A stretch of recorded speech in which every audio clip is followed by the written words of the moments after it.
Manjummel boys മഞ്ഞുതുള്ളി പോലൊരു സൗഹൃദ കഥ. ഇതൊരു റിവ്യൂ അല്ല, മറിച്ച് ഒരു ഓർമ്മപ്പെടുത്തലാണ്. നിങ്ങളൊരു 90s കിഡാണോ? നിങ്ങൾ നല്ലൊരു ഫ്രണ്ട്ഷിപ്പ് ഗ്യാങ് ഉള്ള ആളാണ്. ഫ്രണ്ട്സുമായി വലിയ വലിയ ടൂറുകൾ പ്ലാൻ ചെയ്ത് അവസാനം ബഡ്ജറ്റ് ഇഷ്യൂ കാരണം കൊടൈക്കനാൽ, ഊട്ടി തുടങ്ങിയ സ്ഥലങ്ങൾ ടൂറടിക്കുന്ന ഒരു സാധാ മിഡിൽ ക്ലാസ് ഫ്രണ്ട്സ് ഗ്യാങ് ഉള്ള ആളാണോ നിങ്ങൾ? എങ്കിൽ ഈ ചിത്രം നിങ്ങൾ ഒരിക്കലും തിയേറ്ററിൽ നിന്ന് മിസ്സാക്കരുത്.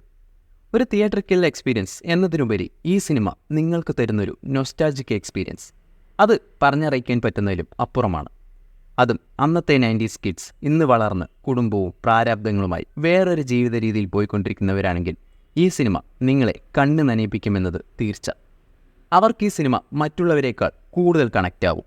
എന്ന് വെച്ച് ഈ സിനിമ മറ്റാർക്കും കണക്റ്റ് ആവില്ല എന്നല്ല പറയുന്നത്. ഫ്രണ്ട്ഷിപ്പിൻ്റെ ഇമോഷണൽ വശങ്ങൾ ഹാൻഡിൽ ചെയ്യുന്നൊരു സിനിമ. അതേ മൈൻഡ് സെറ്റിലല്ലാത്തവർക്ക് ചിലപ്പോൾ കണക്റ്റ് ആയെന്ന് വരില്ല. സിനിമ ലാഗാണ് അല്ലെങ്കിൽ ക്രിഞ്ച് ഫീൽ ചെയ്യുന്നു എന്നെല്ലാം തോന്നാം. അതുകൊണ്ടായിരിക്കാം ചിത്രം ഓവർ ഹൈപ്ഡ് എന്നല്ല ചിലർ പറയുന്നത്. ബട്ട് ഡേ ബൈ ഡേ ഈ സിനിമയ്ക്കുള്ള ക്രേസും കളക്ഷനും കൂടിക്കൂടി വരികയാണ്. ഈവൻ ഔട്ട്സൈഡ് കേരള പോലും നല്ല റിവ്യൂസും ട്വീറ്റുകളും എല്ലാം വരുന്നുണ്ട്. എടുത്തു പറയത്തക്ക വലിയ സ്റ്റാർ കാസ്റ്റോ അല്ലെങ്കിൽ കോടികൾ മുടക്കിയെടുത്ത ഒരു ബ്രഹ്മാണ്ഡ സിനിമ എന്ന അവകാശവാദങ്ങളൊന്നുമില്ലാത്ത ഒരു കൊച്ചു സിനിമ. ഒരു കൂട്ടം സുഹൃത്തുക്കൾ കൊടൈക്കനാൽ ടൂർ പോകുന്നു. അതിൽ ഒരാൾ അപകടത്തിൽപ്പെടുന്നു. അയാളെ രക്ഷിക്കാൻ ആ കൂട്ടുകാർ ചെയ്യുന്ന കാര്യങ്ങൾ. ഇത് മഞ്ഞുമൽ ബോയ്സ് എന്ന റിയൽ ഗ്യാങ്സിൻ്റെ യഥാർത്ഥ സംഭവം കൂടിയായിരുന്നു എന്നറിയുമ്പോൾ നമ്മൾ ഒന്നുകൂടെ സർപ്രൈസ് ആവും.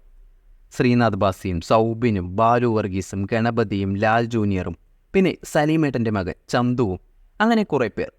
ഇവരുടെയെല്ലാം പെർഫോമൻസ് എന്ന് പറയുമ്പോൾ വലിയ നെടുനീളൻ ഡയലോഗുകളൊന്നുമല്ല, സിറ്റുവേഷണൽ ഡയലോഗുകളാണ് കൂടുതൽ. പക്ഷേ അതുണ്ടാക്കുന്ന ഇമ്പാക്റ്റ് അത് വലുതായിരുന്നു. ക്ലൈമാക്സിൽ ചന്തുവിൻ്റെ ഒരു സിമ്പിൾ ഡയലോഗ്, അതെല്ലാം തരുന്ന ഗൂസ് ബംസും രോമാഞ്ചവും വലുതായിരുന്നു.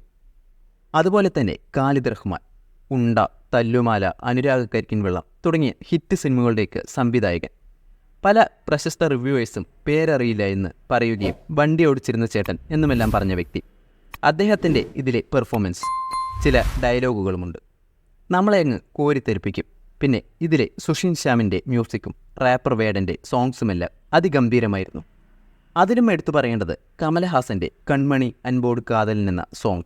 ഈ ചിത്രത്തിൽ പ്ലേസ് ചെയ്തിരിക്കുന്ന രീതിയിൽ ഒരിടത്ത് പോലും നമുക്കത് അരോചകമായി തോന്നുന്നില്ല. ഇൻഫാക്റ്റ് പടത്തിൻ്റെ one of the plus point ഇത് തന്നെയാണ് എന്ന് വേണമെങ്കിൽ പറയാം. ഓവറോൾ ഒരു നല്ല ചിത്രത്തിന് വലിയ ബഡ്ജറ്റോ VFXോ ബ്രഹ്മാണ്ഡ സെറ്റോ വേണ്ട എന്ന് ഒരു കൊച്ചു മലയാള സിനിമ ഒരിക്കൽ കൂടി തെളിയിച്ചിരിക്കുകയാണ്. സോ ഗൈസ്, മാക്സിമം തിയേറ്ററിൽ നിന്ന് തന്നെ മഞ്ഞുമൽ ബോയ്സിനെ കാണാൻ ശ്രമിക്കുക.